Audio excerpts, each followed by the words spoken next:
Hey baseball fans, how's it going? Hayden here, and in today's video, I will be going over two possible scenarios. Scenario 1, George Springer goes to the New York Mets, and Scenario 2, George Springer goes to the Toronto Blue Jays. So, let's get right into it. So, the race for George Springer has now narrowed down to two teams. The first team on today's list is the Toronto Blue Jays, and the second are the New York Mets.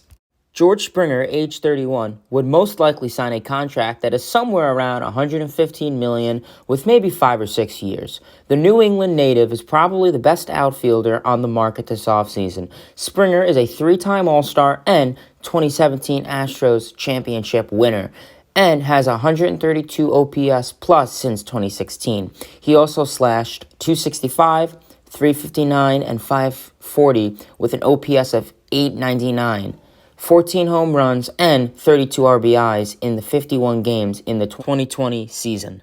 Though there also was the 2017 World Series champion MVP following the Astros season, which included an illegal sign-stealing scandal with trash can bangings, calling into the question of the legitimacy of the Astros championship run and credibility.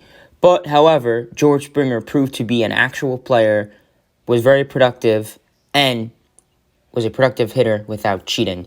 Going into Springer landing for the Mets, this would be a great splash for the new owner Steve Cohen, acquiring a big pick this offseason behind Trevor May and James McCann so far. The only concern is that in the 2020 MLB season, there will not be a DH most likely.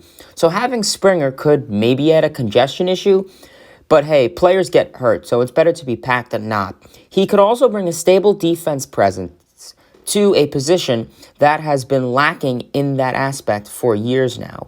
If the rumors are correct, and if the team can close a deal with Springer, he would slot into center field, with Brandon Nimmo sliding over to left field and Conforto staying in right field. This outfield would be insane. Also to add, George Springer would not just improve our position players, but he is also an improvement on our current center fielder, Brandon Nimmo. Everyone knows Nimmo is an on-base machine. He always walks, with an on-base percentage in 2020 of .404 and a career on-base percentage of .390. But what he provides as a leadoff hitter, he deprives the Mets of a defensive production.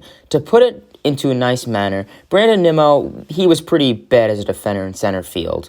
He is more better in the corners, mainly on a winning team. His production is very lacking in center field.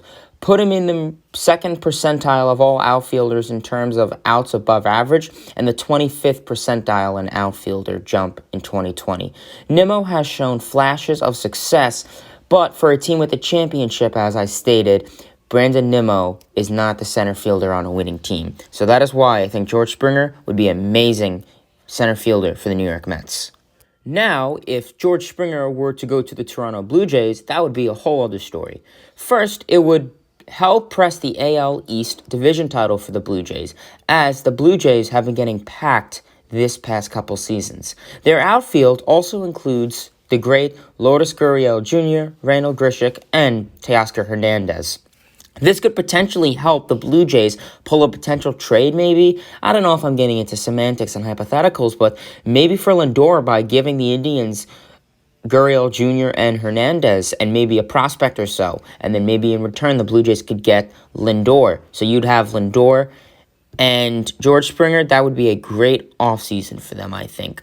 But I don't know. This could just be crazy talk. But hey, I think it's something to think about. Alrighty, and that is the end of the video. Please feel free to let me know in the comments. Do you agree with this? And do you think George Springer will sign with the New York Mets, the Toronto Blue Jays, or who knows? Maybe he'll sign with another team, though it is likely he will sign with one of those two. Till next time, baseball fans, see ya.